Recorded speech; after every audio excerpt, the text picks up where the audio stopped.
tú eres el responsable del siguiente bloque de revascularización coronaria, y Aquí te va a tenemos unos tocar. muchachos de todas las regiones del país, tenemos y de todos los hospitales, de varios hospitales. Esto es un bloque muy interesante porque durante el año hubo mucha presencia de trials en relación con la intervención coronaria, particularmente en los escenarios agudos y cómo asistir la optimización de los resultados. Vamos a contar con José Abelardo López Ballarino, que todos lo conocen, es el jefe de servicio actual del Hospital Universitario de Caracas, uno de los hospitales más famosos de Venezuela, con mucho, y profesor de la cátedra de cardiología de posgrado y posgrado, y particular amigo de la Sociedad Venezolana de Cardiología, es presidente de la Sociedad Venezolana de Cardiología Intervencionista. Además va a estar el doctor Hamid, que es un muchacho, no tan muchacho como el último, pero es un muchacho que este, graduado en medicina interna y en cardiología, en intervención en cardiología en el mismo Maracaibo, y es jefe de su unidad actual de intervención en Maracaibo, muy inteligente, muy estudioso. Y finalmente está Federico Tovar, que es un cardiólogo recién estrenado, que está haciendo ahora intervencionismo en el Hospital Militar, con talentos evidentes y que nos va a hablar como tercer conferencista. Comencemos con las conferencias.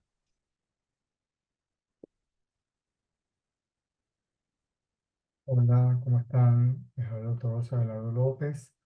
Vamos a hablar de cuatro estudios que se presentaron en el ACC. El primer estudio es el Danger Shock Trial. Este estudio tenía como objetivo determinar si el uso de una bomba de flujo microaxial, como el Impela, más la terapia estándar en pacientes con infartos con elevación del ST y shock cardiogénico podía disminuir la mortalidad comparado con la terapia estándar. Fue un estudio multicéntrico en 14 países, en 14 centros y en 3 países como Dinamarca, Alemania y Reino Unido. Y los criterios de exclusión fueron infartos con elevación del ST en shock cardiogénico con fracción de eyección de menos 45% y que podían ser radiomizados dentro de las primeras 6 horas del shock. Y los criterios de exclusión fueron pacientes que tuvieron muerte súbita, estaban en coma o que tuvieran falla ventrículo derecho, complicaciones mecánicas.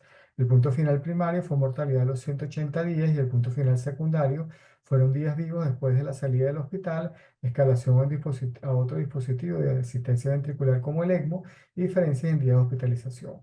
El punto final primario fue una reducción de 13% absoluta con un NT de 8 a favor de el Impela, y lo mismo pasó con los días, diferencia en días de hospitalización y con los días a la salida del alta a favor del Impela. Lo que sí se vio fue que hubo mayores complicaciones de miembros isquémicos, sangramiento, hemólisis con el Impela. Por lo tanto, se concluyó que el uso de rutina del Impela sobre el tope de los cuidados estándar reducía la mortalidad por cualquier causa en pacientes con infarto con elevación del ST y shock cardiogénico, a pesar de que hubo un asociado, o sea, o que estuvo asociado a un incremento del riesgo de complicaciones. Pero esto no incidió en la mortalidad y la mortalidad se mantuvo menor en el grupo de Impela.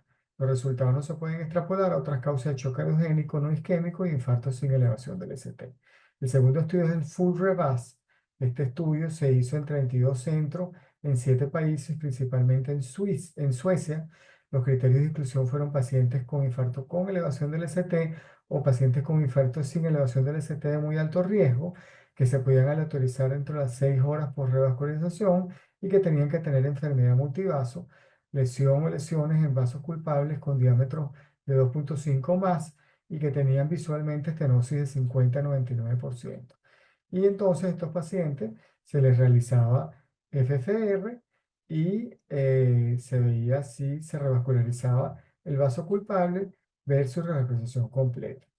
Los criterios de exclusión fueron pacientes con cirugía, enfermedad de tronco principal, shock cardiogénico no isquémico o oclusiones crónicas totales como único vaso no culpable de revascularizar.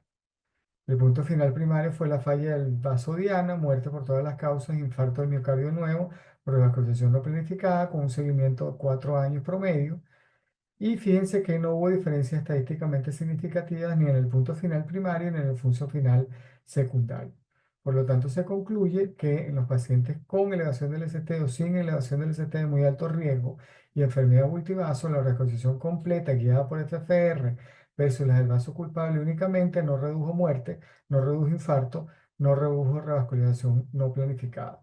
Y tuvo una más alta incidencia de trombosis stent en la estrategia completa y no hubo diferencias en cuanto a enfermedad cerebrovascular, sangrado ICC o daño renal entre los dos grupos. La intervención coronaria percutánea de su tratamiento médico óptimo fue el estudio PREVENT, que es el tercer estudio del que les voy a hablar.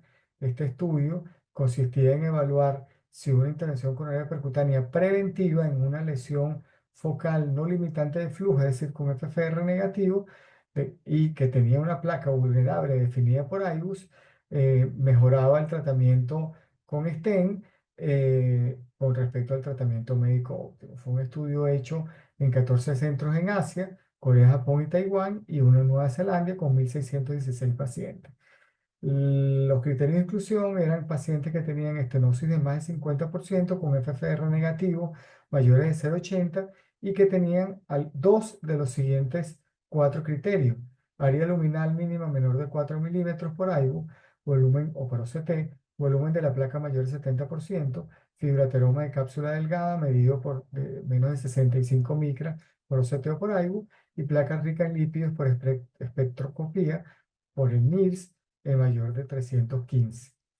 Eran pacientes elegibles para intervención coronaria percutánea con stent bioabsorbible o medicados con everolimus, y el diámetro de referencia tenía que ser de 2,75 a 4 con una longitud del vaso menor de 40 milímetros.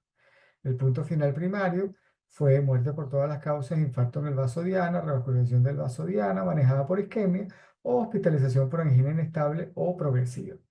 El seguimiento fue 1 a 6, 12 y 24 meses, con un total de 2 años. Y vemos cómo hubo un NNT de 33 y una reducción de riesgo absoluto de 3 a favor de que fue mejor la intervención coronaria percutánea preventiva más el tratamiento médico óptimo, lo cual hace que a futuro pues tengamos unas novedosas perspectivas en el papel de una intervención coronaria percutánea preventiva en placas vulnerables, y queda mucho por estudiar en este aspecto, pero esto es un estudio que puede dar promesas en ese aspecto. Y el último estudio de la intervención coronaria percutada guiada por IBUS versus angiografía, el IBUS ACS Trial. Este estudio tenía como objetivo determinar si el uso de IBUS comparado con angiografía sola mejoraba el pronóstico de la intervención coronaria percutánea con stent farmacoactivo en pacientes con síndrome coronario agudo. Fue un estudio multicéntrico realizado en 58 centros en 4 países: 52 en China, 4 en Pakistán, 1 en Reino Unido y 1 en Italia. Y eran síndromes coronarios agudos con troponina positiva o que tenían troponina negativa y estenosis de más 90% o ruptura de placa o presencia de trombos. El punto final primario fue la falla del vaso culpable al año, muerte cardíaca, infarto relacionado con el vaso tratado o revascularización guiada por clínica del vaso culpable. El punto final secundario fue la falla del vaso culpable sin infarto o los componentes individuales del punto final primario o la trombosis del stent. Y fíjense cómo el punto final primario fue a favor del síndrome coronario agudo guiados por IBUS con un NT de 30, una reducción de riesgo absoluto de 3,3. Y lo mismo se vio en todos los puntos diferentes secundarios que componían el punto final primario: revascularización del vaso culpable, revascularización de la lesión culpable, en infarto y en la falla del vaso culpable, la falla del vaso culpable sin infarto. Por lo tanto, se concluye que en pacientes con síndrome coronario agudo, la intervención coronaria percutánea con stent farmacoactivo guiado por AIBU se asocia con una reducción de falla y restenosis del vaso culpable al año comparado con la intervención coronaria percutánea solo guiada por angiografía. Muchas gracias y bueno, los espero en la discusión.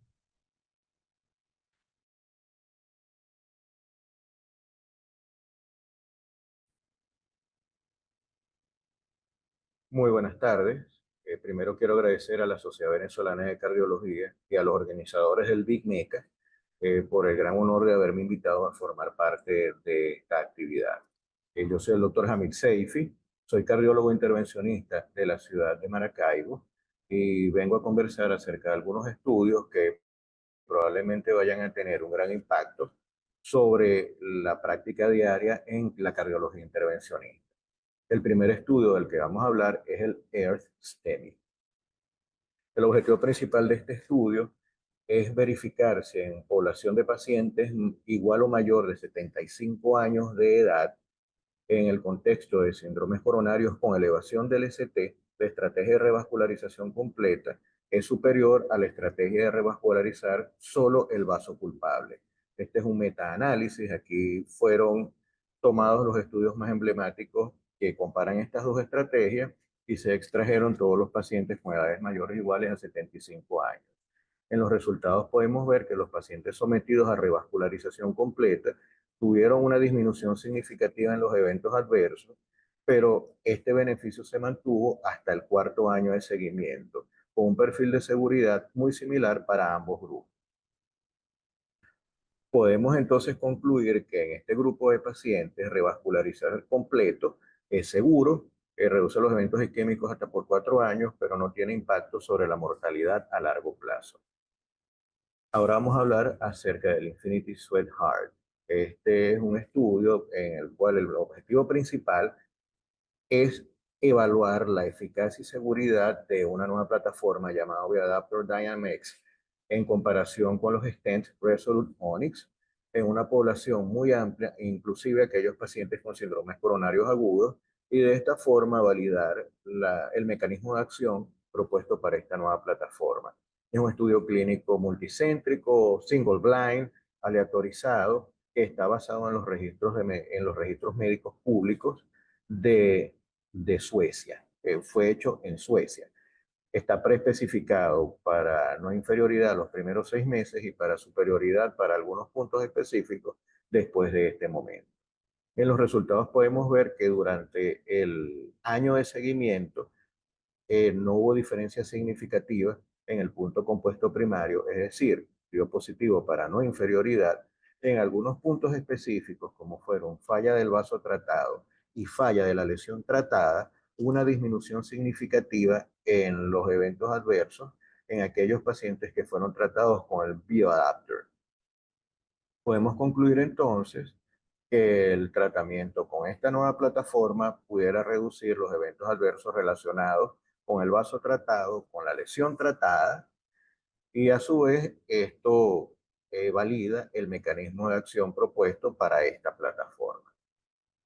Ahora vamos a hablar del estudio OCUPI. El problema que había hasta ahora con los estudios de tomografía de coherencia óptica es que han sido muy enfocados hacia tipos específicos de lesiones coronarias.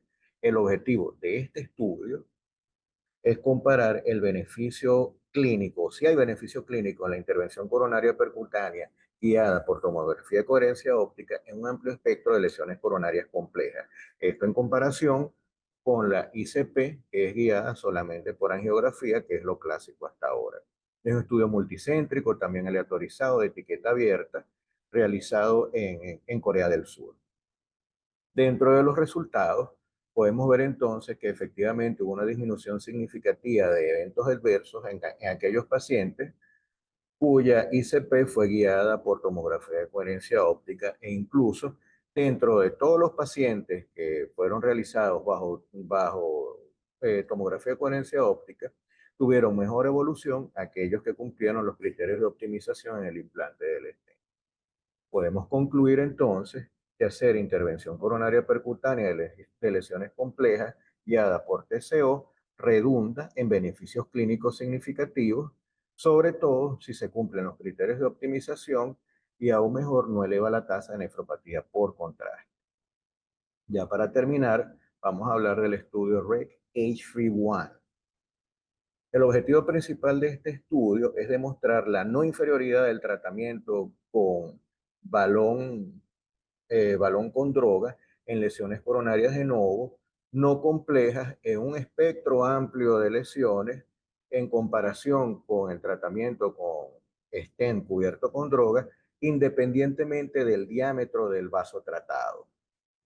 En los resultados podemos ver que en aquellos vasos con diámetros de 2 milímetros o inferiores, No hubo diferencia significativa entre ambas estrategias, pero en aquellos vasos con diámetros mayores a 2 milímetros sí hubo diferencia con un aumento de eventos adversos en aquellos pacientes que fueron tratados con balón cubierto de droga. Inclusive un aumento en la mortalidad cardiovascular en comparación con aquellos tratados con stent.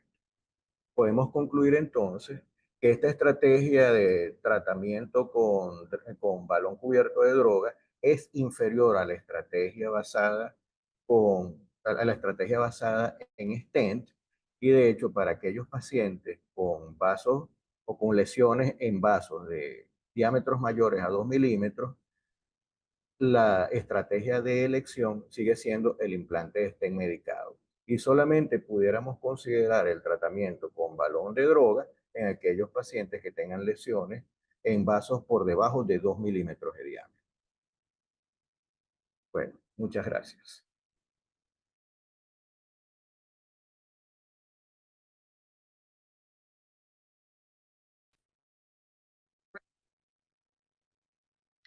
Para continuar con el segmento de revascularización coronaria, vamos a hablar del estudio SCOFF, que intenta comparar el ayuno versus no ayuno antes de los procedimientos en el laboratorio de hemodinamia. Si bien la Sociedad Americana de Anestesiología propone ayuno de alimentos sólidos durante 6 horas y ayuno de alimentos líquidos durante 2 horas. Esto se implementa para reducir el riesgo de broncoaspiración, aunque no hay datos consistentes que respalden esta práctica cuando se utiliza la sedación consciente. Esto con el fin de evitar los daños causados por el ayuno que bien ya conocemos. Este ensayo multicéntrico aleatorizado y prospectivo incluyó a pacientes mayores de 18 años que iban a angiografía coronaria, intervención coronaria percutánea o implantación de dispositivos cardíacos, con el fin de evaluar la neumonía por broncoaspiración, hipotensión, trastornos de la glicemia como puntos primarios finales y como puntos finales secundarios, admisión en la unidad de cuidados intensivos, apoyo ventilatorio postprocedimiento tras un seguimiento de 30 días. Los resultados de este trabajo mostraron una tasa mayor de incidencia del compuesto final primario en el grupo de ayuno de 19,1% versus 12% del grupo de no ayuno. Incluso se presentaron 2 pacientes con neumonía tras el seguimiento a los 30 días en el grupo de pacientes que hizo ayuno. Cuando desglosamos el punto final primario, vemos que el grupo de ayuno tuvo más pacientes con hipotensión y más trastornos de la glicemia, por lo que el no ayuno fue superior y no inferior al ayuno antes de los procedimientos del cateterismo cardíaco coronario y de dispositivos cardíacos implantables, y que este ensayo clínico respalda la seguridad de eliminar el ayuno antes de los procedimientos del laboratorio de hemodinamia que requieran de sedación consciente. Para continuar, el estudio Señorita Trial es un ensayo clínico prospectivo multicéntrico, aleatorizado y controlado que intenta comparar la estrategia invasiva versus la conservadora en pacientes mayores de 75 años con infarto sin elevación del ST. Si bien la edad es un factor de riesgo cardiovascular no modificable, el síndrome coronario agudo sin elevación del ST es el subtipo más frecuente en este grupo etario. Para establecer la comparación, se excluyeron pacientes que tenían elevación del ST, angina inestable, shock cardiogénico, y aquellos que tenían una esperanza de vida menor de un año, y se evaluó la fragilidad, condiciones coexistentes y deterioro cognitivo con escalas validadas para su propósito. Los pacientes fueron asignados aleatoriamente a una proporción 1:1 y se hizo un seguimiento los 6 meses y anualmente durante los próximos 5 años para evaluar la muerte cardiovascular, el infarto de miocardio no mortal como puntos finales primarios y como puntos finales secundarios una serie de factores de riesgo y de mal pronóstico. Los resultados de este trabajo mostraron que no hubo un resultado estadísticamente significativo del resultado final primario de muerte cardiovascular o infarto no fatal en ambas estrategias, pero sí hubo una tendencia de haber más pacientes con infarto no mortal en la estrategia conservadora. Esto evidentemente hizo que se requiriera mayor uso de angiografía coronaria, igualmente de revascularización coronaria en el grupo de la estrategia conservadora. Pacientes menores de 80 años y pacientes diabéticos se vieron favorecidos por la estrategia invasiva.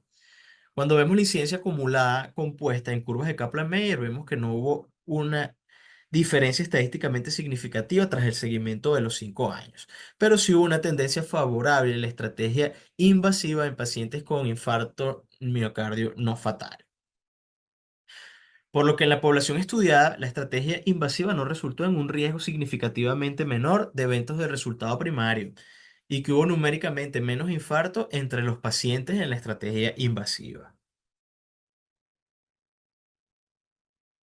Para concluir, el estudio Swedegraph, donde la técnica de recolección de injertos de la vena safena denominada no-touch, en la cual la vena safena se extrae con parte del tejido circundante intacto, podría reducir la incidencia de falla del injerto en comparación con la técnica convencional.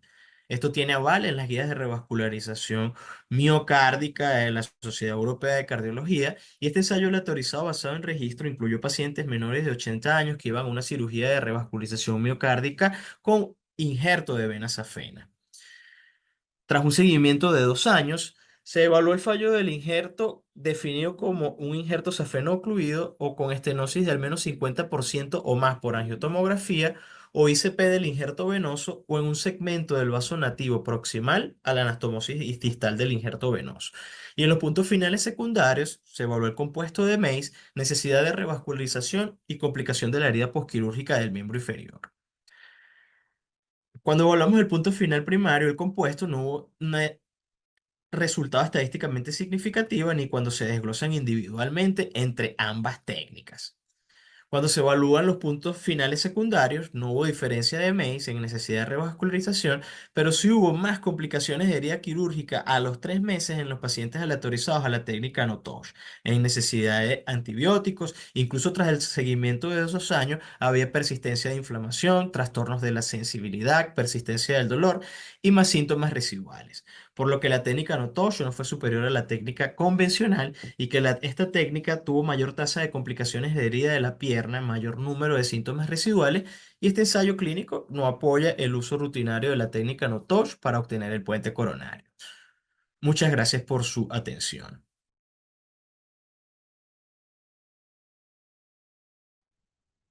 Excelente.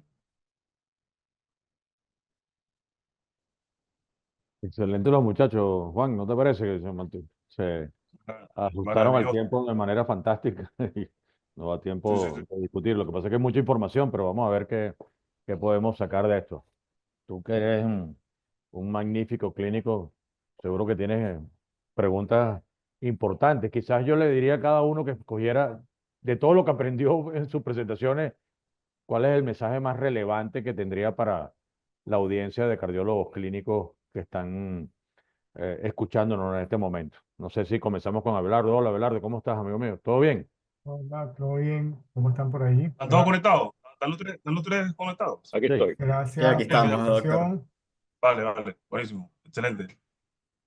Gracias por la invitación. Y bueno, mira, con respecto a la pregunta que está haciendo mi amigo José Miguel, yo creo que quizás de los estudios que yo presenté, hay cosas que me llaman mucho la atención. Por ejemplo, el resultado del estudio Full Revax me llama mucho la atención porque es un estudio que va como en contra de la revalorización completa cuando han salido muchos estudios, incluso el que presentó hoy Hamid, que van a favor de la revalorización completa. Entonces, aquí pone en duda el uso del FFR para revascularización completa. Pareciera que es mejor no usar el FFR y revascularizarlo completo de una vez de acuerdo a la geografía.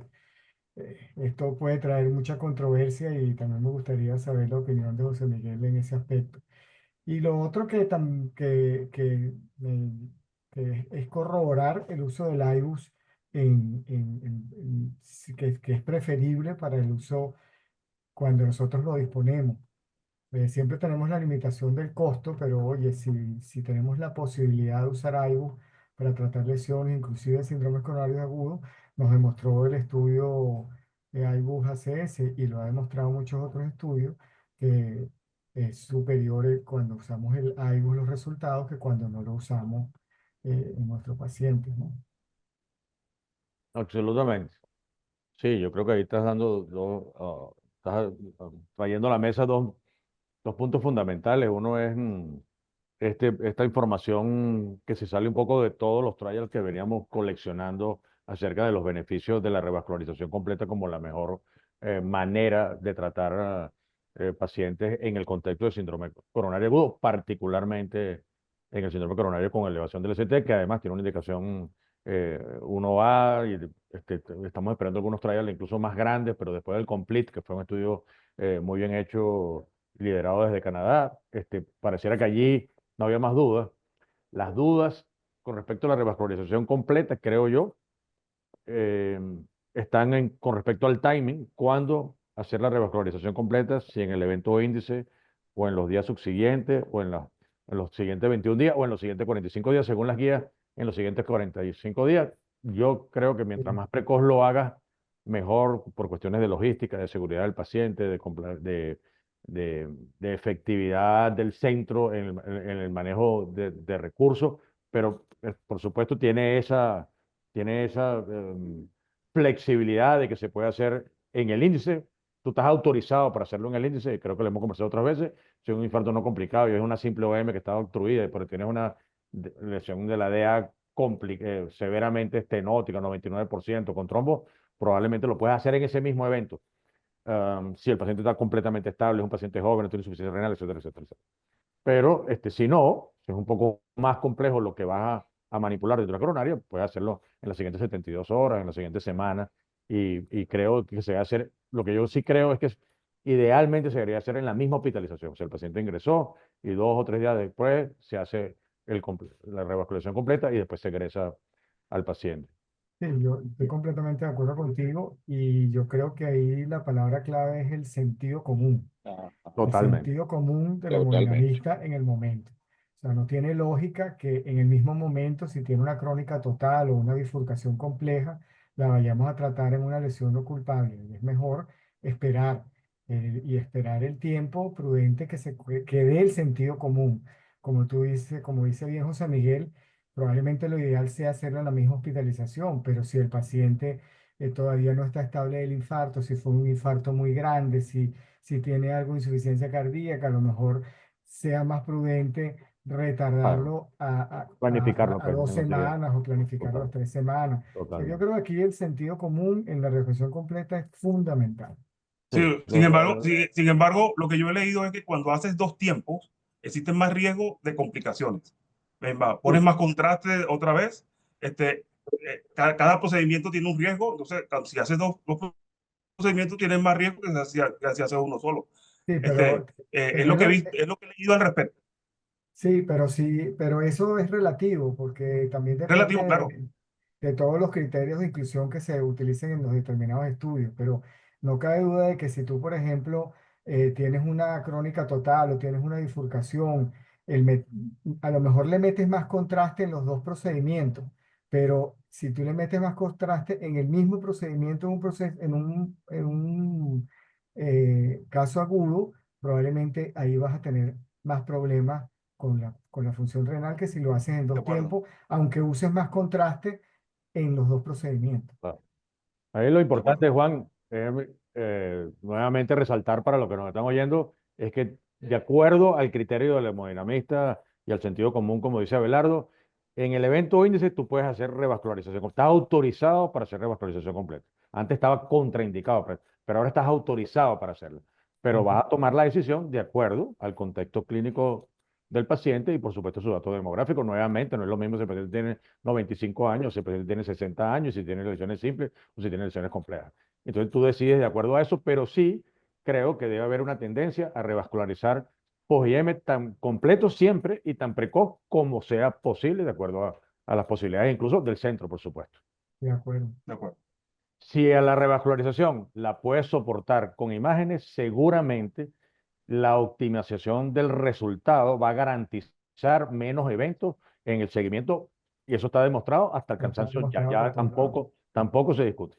Y si Ujú. la debemos que revascularizar de acuerdo a la imagen angiográfica o al valor de FFR, sigue habiendo discusiones como el resultado de esto, pero la mayoría estamos de acuerdo que si tenemos una guía para demostrar la isquemia en ese territorio, es mucho más seguro. Si la lesión es dudosa, si la lesión es de 80%, de 90%, Claro. no vamos a discutir absolutamente nada, pero si la lesión es 50%, es difícil que decidamos colocar un stent porque igual cambias una enfermedad por otra, si tienes una placa estable, aunque después, bueno, vamos a ver, con el Prevent pudiéramos entrar en alguna discusión porque tú dices, bueno, tú tienes una de 50% José Miguel, pero le hace un OCT, tiene una placa vulnerable, ¿qué vas a hacer con esto? Y probablemente, entonces, de acuerdo a esas nuevas evidencias, en el tiempo vamos a comenzar a tratar estas placas, pero con mucha información óptica. No la podemos tratar de acuerdo al aspecto de la angiografía, sino con la información óptica que da un buen IBUS de alta definición o una OCT, por supuesto que ya tiene altísima definición desde el inicio. Es muy interesante lo que viene, Bueno, es muy interesante. bueno, pero sin embargo, aprovecha, ese estudio también lo presentó Abelardo, ¿no? El Prevent. Sí, sí, El Entonces, Prevent, eh, el Prevent. sí. entonces yo sigo insistiendo que ese es un estudio peligrosísimo, porque eso Totalmente. de revascularizar obstrucciones no significativas, pero que son vulnerables, eso da chance como para que todos piensen a decir cosas de que todas las lesiones son vulnerables y todas hay que Sí, tratarlas. Y en el camino a que una lesión se vuelva estable y sea de 70%, de 90%, en algún momento fue vulnerable mientras crecía. Y si la agarras en el camino, le pones un stent. Claro, pero Excelente. sí, nosotros crecimos. Yo tenía cabello negro cuando aprendimos, y tú tenías cabello cuando aprendimos que las lesiones responsables de los infartos de miocardio con elevación del ST no eran lesiones crónicas, estables ni estenóticas, sino lesiones no estenóticas, vulnerables, blandas. Y entonces, bueno, por eso es la obsesión de tratar de descubrir de identificar cuáles de esas lesiones son lo suficientemente vulnerables para que yo anticipe el evento. Por supuesto, Esa, tú no puedes ser un baño de manguera que sí, le vamos a todo el yo mundo. creo que Pero no esas se lesiones, puede, esas o sea, lesiones se tratan con estatinas, tratando la hipertensión, dejando de fumar, haciendo un poquito de ejercicio, no mucho, estoy seguro que bueno, y sí. comiendo sí, bien. sí, sí, Siempre es una opción, siempre es una eso es opción. cierto, pero yo estoy de acuerdo en que este es un estudio que no se puede extrapolar a la vida real todavía. Es como un estudio piloto y probablemente veamos mucho más estudios más adelante, más grandes y que a lo mejor nos den luces al Le respecto. luce su A mí lo que sí me llama la atención es que, en contra de lo que está diciendo ahorita Juan, es que este estudio fue con tratamiento médico óptimo. Y total, estos total. pacientes Sobre estaban tratamiento recibiendo metodológico estatinas y estaban recibiendo completo. todo. Y Y a pesar de para mí eso, fue sorprendente, o sea, que un stent haga que esa placa se está estabilice bien. mejor que con las medicinas y que pareciera, según este estudio, ojo, no, no lo podemos extrapolar, que funciona. Entonces, ahí también utilizaron stents bioabsorbibles, que es otra cosa El 912 y que no se ¿no? está usando mundialmente, Aunque cuando uno ve todo el estudio completo, los stents medicados fueron superiores a los stents bioabsorbibles en este mismo grupo de pacientes. O sea que es algo que yo creo que tenemos que tenerlo en cuenta, lo a vamos ver a qué pasa en madurar. el Simplemente futuro. vamos a ver, total. Obviamente, si uno lo ve así, dice, oye, este es un estudio hecho por hemodinamistas que le quieren poner los stents a todo el mundo y que se van a forrar, pero No, no, pero eso no es así. No es así no es porque, bueno, así, pues. primero, fue hecho en centros asiáticos, de Corea del Sur, básicamente Japón, Taiwán y Nueva Zelanda, que son gente Sí. la información que obtienen de la imagen intracoronaria, que es de rutina. O sea, de Ujú. hecho, utilizan más la información de la imagen intracoronaria que la de la angiografía. Entonces, son reales expertos y por eso no se puede comparar con nuestra práctica, porque estos seres humanos hacen imagen intracoronaria del 90% de las De lesiones acuerdo. que evalúan. El, Entonces, bueno, el tema es Bueno, extrapolar estos resultados a la práctica no se diaria. diaria. puede, Simplemente, no se pero puede. abre un camino muy interesante de investigación, sin ninguna duda Sí, que si tú logras identificar placas vulnerables con mucha anticipación, pudiera estar salvando vidas. Recuérdense que de todas maneras, el 50% de los pacientes con enfermedad coronaria nunca lo saben y su primera manifestación es morirse en su cama tontamente. O sea ¿De que acuerdo? por eso es la desesperación de tratar de identificar a alguien Bueno, al que puedan socorrer oportunamente. y para Para mí, responderle al doctor Roosevelt Gómez, que te preguntó por ahí, con ajá, respecto a la evaluación de la obstrucción, esas son lesiones no obstructivas. no obstructivas, sí, que estamos tratando No, de identificar justamente con este nuevo método de caracterización, si se quiere, histológica virtual de la placa. Y de con la esa placa. caracterización tratar de adelantarnos a los eventos. A sí. mí, entonces, ¿cuál es tu mensaje más importante de lo que aprendiste? Hola, buenas noches, ¿cómo están todos? Bien, Vamos a seguir conversando más o menos de lo mismo, porque yo creo que lo más aplicable dentro de todo lo que conversamos es acerca de la revascularización completa. Recuerden que nosotros conversamos, o yo conversé acerca del metaanálisis del EARTH-TEMI, que es revascularización completa en pacientes mayores de 75 años. Yo particularmente soy también defensor de la revascularización completa tan pronto como se pueda. Y ya se demostró que en pacientes mayores de no eres, 75 años, no eres solo defensor, sino que eres fiel seguidor de las guías, porque las guías dicen que tienes que revascularizar completo, pues, para que no sea sí, pero tú sabes no que las creas guías que solo, que no sean, creas que solo es que tú eres fanático de revascularizar completo. pero tú sabes que las guías también tienen sus detractores. Pero Sí, definitivamente, cuando tú tienes tanta evidencia a favor, es una cuestión ya de una posición muy testaruda personal decir que eso no funciona. total. Sin embargo, uno, sobre todo en estos lugares de este lado del Atlántico, uno tiene la tendencia a decir, bueno, pero es que este paciente es muy viejito, pobrecito, a lo mejor se le vamos a dañar el riñón o no va a tolerar el segundo procedimiento. Ya Pero ahí tenemos tienes evidencia. ahí tienes el senior que tú acabas de presentar. Ujú. Exactamente. Entonces, ahí tenemos evidencia donde realmente podemos ver que estos pacientes de 75 años en adelante se van a beneficiar de una revascularización completa. Total.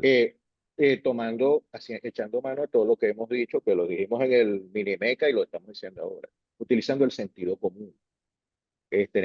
Nosotros tenemos que elegir las luchas que queremos pelear, porque la idea es combatir con algo que podamos vencer y que podamos beneficiar al paciente. Total. Con respecto al timing, bueno, yo creo que sí hay que hacerlo siempre lo antes posible, pero con la evidencia hay que tomar las cosas un poco con pinzas, porque fíjate que uno de los mejores estudios que fue el COMPLETE, que valga la redundancia, uno de los más completos, el, la aleatorización se hizo entre las 24 y las 72 horas después del evento índice. Entonces, la cantidad de pacientes que se revascularizaron en el evento índice es baja. Insisto, estamos, como tú bien dijiste, estamos permisados según sentido común y beneficio del paciente hacer, pero tampoco es obligatorio.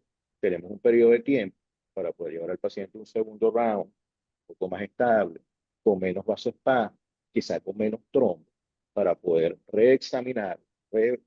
reobservarlo y tomar la Totalmente. decisión con la cabeza un poco más fría. Totalmente.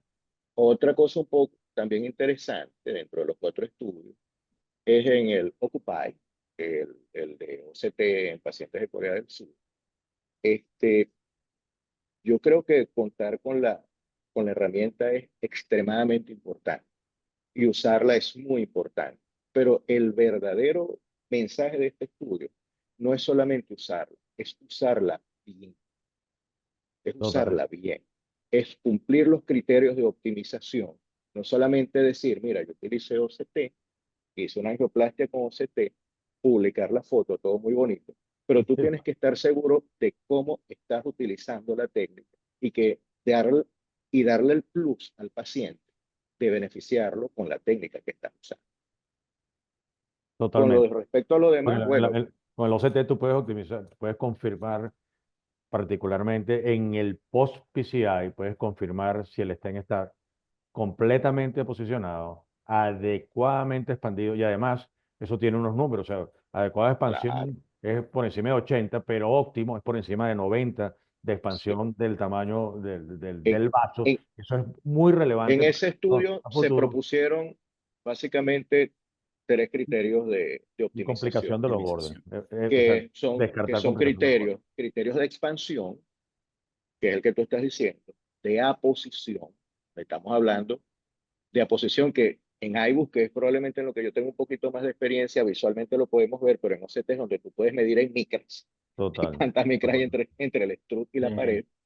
Y uno muy importante que nosotros a veces no tomamos en cuenta, porque nosotros nos fanatizamos en hacer pot y ujú. no nos damos cuenta si estamos disecando el vaso proximal, el borde Total, proximal. total. Es el más importante Entonces, sí, recientemente, particular a partir de este estudio, por cierto, ajá, porque la disección del borde, que no es visible angiográficamente, sino ujú, detectable por OCT, que tiene mucho más sensibilidad, en ese sentido, mucho más sensibilidad que el IBUS, te permite establecer si necesitas tratarla o no. Hay muchos que no necesitan exactamente. tratarla, pero de acuerdo a la profundidad, que alcance la media, que sea más de 5 milímetros, más de 3 milímetros, eso te Más permite de 3.000. decidir que vas a tratarla o no la vas a tratar. Eh, Es muy relevante. exactamente.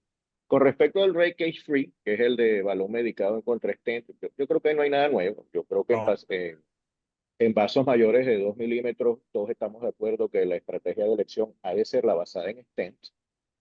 Y con el Sweetheart, bueno, es un nuevo tipo de plataforma, es como un stent modificado, donde después que se reabsorbe el polímero, la jaula del stent se libera y entonces hace que el stent sea más adaptable a a la dinámica del vaso, lo cual lo hace un poquito más fisiológico a mediano y largo plazo.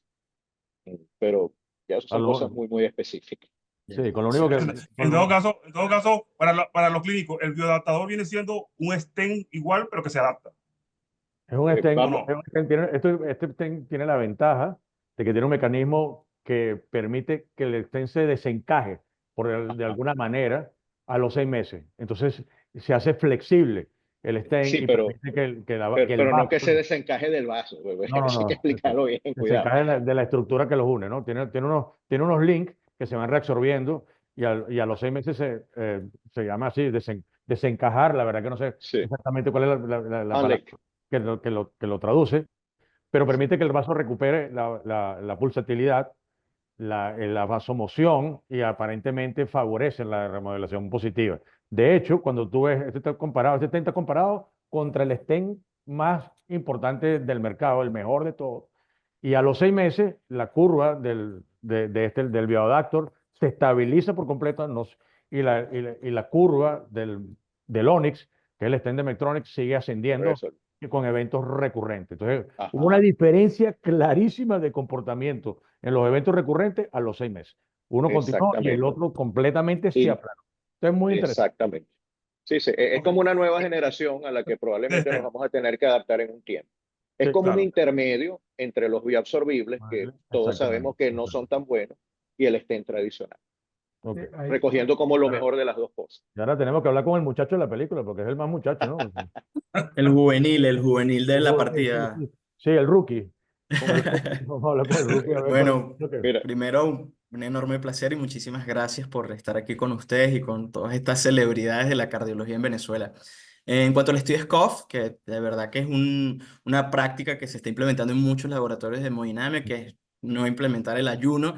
Yo te en presioné proce- la última vez para que comience a Tal presionar cual, en tu hospital para ver si pero puedes hacer algo. evidentemente viendo con mucha crítica y con mucha mano izquierda la metodología de este estudio, ¿no? Que no se incluyeron pacientes que iban a modificadores de la placa, como litotripsia, IVL, Shotway, y que el tiempo medio de ayuno de este trabajo fue de 13 horas. Entonces, obviamente los pacientes diabéticos fueron los que se presentaron mayores trastornos de la glicemia por sus hormonas contrarreguladoras, por todo esto, y que en la práctica clínica normalmente uno recomienda un ayuno de 6 horas para alimentos sólidos, el paciente termina, planificas 4 o 5 casos y terminas metiendo un paciente diabético a las 11 de la mañana que tiene más de 12 horas de ayuno, evidentemente los efectos adversos van a ser más visibles, ¿no? Pero en relación a los efectos adversos y las complicaciones en nuestro laboratorio de hemodinámica, que en la mayoría son menos de 1%, en verdad es una práctica bastante práctica y sobre todo cuando se aplican los scores de satisfacción a los pacientes,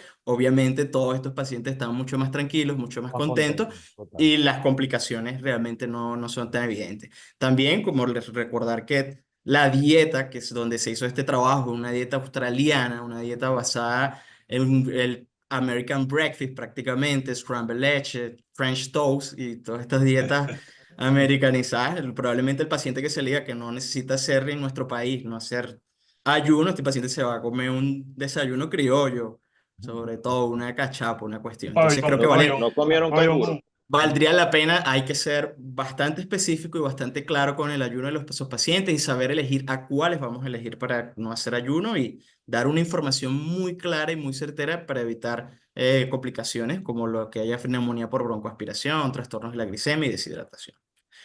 En cuanto al estudio Señorita Trial, mayores de 75 años sin elevación del ST, también con mucha crítica al estudio en cuanto a su metodología, bueno, me parece que es un estudio que deja a decisión del médico tratante la decisión de si ir a una estrategia invasiva o una estrategia conservadora de acuerdo a las características individuales de los pacientes. En la medicina creo que no se puede la generalización en todos los contextos y hay que decidir a cuáles pacientes van a ir a una estrategia conservadora o a una estrategia invasiva con terapia médica óptima. Si bien igualmente estos pacientes que fueron a angiografías coronarias, los que tuvieron posibilidad de revascularización, no superó 30% de todos estos pacientes. Muchos de ellos tenían enfermedad de tres vasos, muchos de ellos no tenían alternativa quirúrgica para la revascularización y muchos de los que fueron a la estrategia conservadora terminaron yendo a la estrategia invasiva por complicaciones durante la unidad de cuidados coronarios, por shock cardiogénico o por infarto o durante su estancia hospitalaria. Así que la decisión del cardiólogo tratante es sumamente importante y la discusión del Heart Team para saber qué hacer con los pacientes que se presentan con síndromes coronarios sin elevación del ST en este grupo etario. Sí, Sí. bueno, por un lado por un lado llama la atención que a mí presenta un metaanálisis de mayores de Correcto. 75 años donde está lidiando entre revascularización completa o delantera culpable. Y Y entonces estamos en el otro extremo en pacientes de si tratarlos invasivamente o tratamiento médico. Lo que pasa es que es un y- contexto diferente, porque de el acuerdo, estudio que yo presenté es con elevación del ST. Elevación de del acuerdo, ST es revascularización. revascularización. por supuesto, pero te estoy hablando de que estamos en los extremos. Estamos Sí. en un extremo, estamos en la versión del ST y estamos lidiando con si revascularizar completo o no, y por otro lado incluso estamos viendo si no hacemos nada, si no tratamiento Claro, farmacológico. porque en este caso particular, Juan, son pacientes adultos mayores, mayores de 75 bueno, años, con mayores de elevación. 75 años. Ese Y es el además punto. incluyeron un porcentaje muy importante de pacientes con trastornos cognitivos significativos.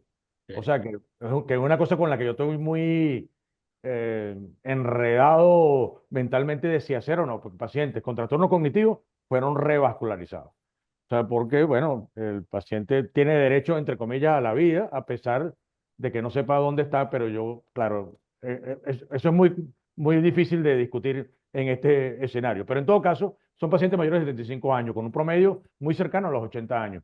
Y allí todos tienen dudas de si seguir o no seguir. Pero lo que dicen los estudios hasta ahora, después del FAR, después de este RITA, es que los pacientes deben ser revascularizados si su condición lo permite, porque si es un paciente que está encamado, no vas a hacer algo impropio. Pero si es un paciente que estaba activo hasta ese momento, y nosotros conocemos que ahora los venezolanos en particular son muy longevos, y si un paciente tiene 80 años, ayer yo vi un paciente de 82 años que tiene una compañía y le dio una ingreso global transitoria en una discusión en su compañía. Yo digo, a los 82 años, Dios mío, yo estoy buscando cómo retirarme y esta gente está a los 82 años Sí. guiando por un presupuesto. Entonces, bueno, ese paciente hay que revascularizarlo, sin ninguna duda. Y si lo puede revascularizar completo de manera óptima, aún mejor, aún en el contexto de no elevación del ST.